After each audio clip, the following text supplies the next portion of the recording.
Tengo recuerdos muy claros de mi infancia, especialmente relacionados con la cuestión creativa. Es evidente que uno no comienza siendo un artista a carta cabal, ¿no? Pero el hecho de sentir interiormente una vocación muy fuerte hacia algo, tender hacia algo, eso es muy claro. Era un amante de la naturaleza, siempre estaba husmeando debajo de las piedras, de los troncos. Comencé a buscar líquenes, musgos, raíces caprichosas, los guijarros de río. Pasó una década quizás haciendo estas cosas y un día me puse ya medio reflexivo. Dije, bueno, los líquenes al cabo de 2, 3 años se hacen polvo. Los otro tipo de elementos naturales cambian de color, ya perdían ese atractivo del comienzo. Y todo esto me molestaba y las pegas se desprendían y otra vez había que volverla a formar. Y al volverla a formar se quebraban los elementos. Esto me llevó a pensar en un elemento que sea más resistente al tiempo, más noble.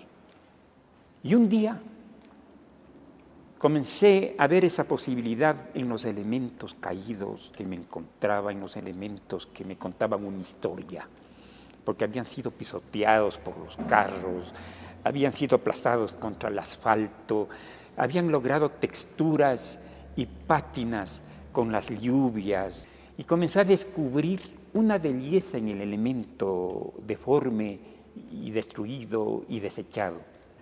Y empecé con el trabajo de la chatarra.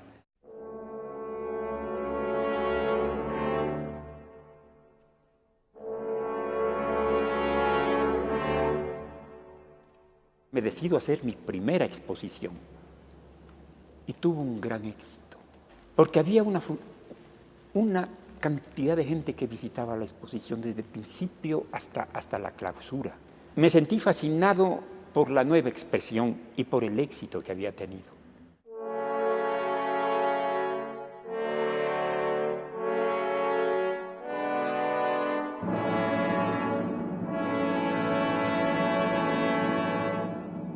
Al comienzo yo pegué la obra con pegamentos muy fuertes, pero que jamás se van a comparar a la soldadura.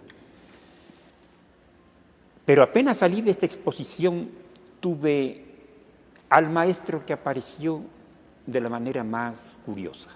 Había un señor que iba todos los días. Eso me preocupó por un lado, por otro me llamó la atención y me acerqué y le digo que le había visto varias veces, observando con mucho cuidado mi trabajo. Y él me dijo, ¿por qué no sueldas? Les digo, pero ¿cómo puedo soldar el cobre con el acero blanco con el hierro carbonado con el cobre? No sé cómo puedo soldar eso. Muy fácil, dice, yo te enseño. Y yo asistí a su taller y veía cómo soldaba él las joyas. Entonces le decía, bueno, ¿por qué usas la piedra pómez?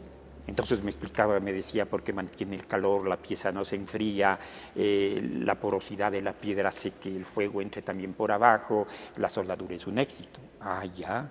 ¿Y qué es ese líquido que lo pones antes de soldar?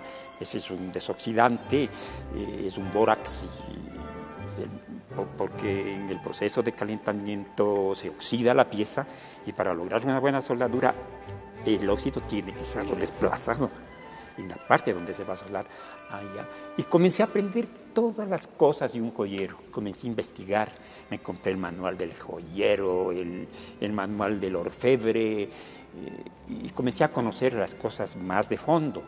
Y así fue desarrollándose la cuestión de la soldadura. Y ahora toda mi obra es soldada. Y no tengo ningún problema con respecto a la diferente naturaleza de los elementos. Quería participar en una bienal y no podía entrar.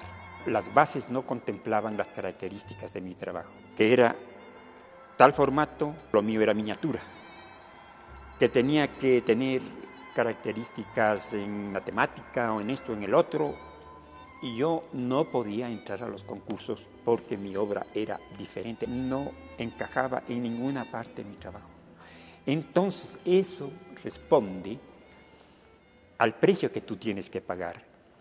Yo no puedo decir, gané el primer premio acá, gané el segundo premio por allá, en el concurso yo estuve en la primera mención y esto y el otro, porque no he podido hasta este momento entrar dentro de las bases con mi miniatura.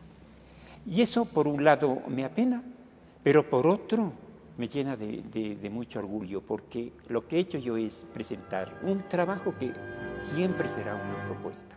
Muchos artistas de gran talento que han demostrado ser verdaderos creadores, descubren una fórmula, una receta que les da dinero y se dedican solo a hacer eso, y hasta enseñan a sus hijos a hacer el cuadrito que van a firmar ellos porque eso les da dinero, y ya no dejan más.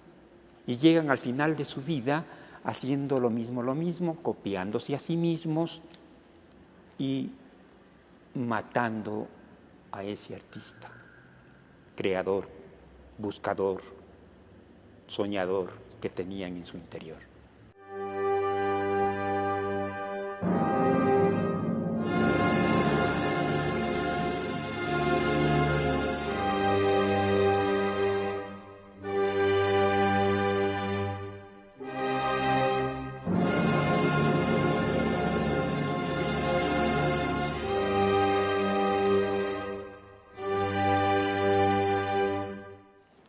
Y llevar hasta sus últimas consecuencias, seguir perfeccionando, seguir creando, sin dejar de buscar, sin dejar de experimentar, porque estas son dos cosas fundamentales que nunca he dejado de hacer.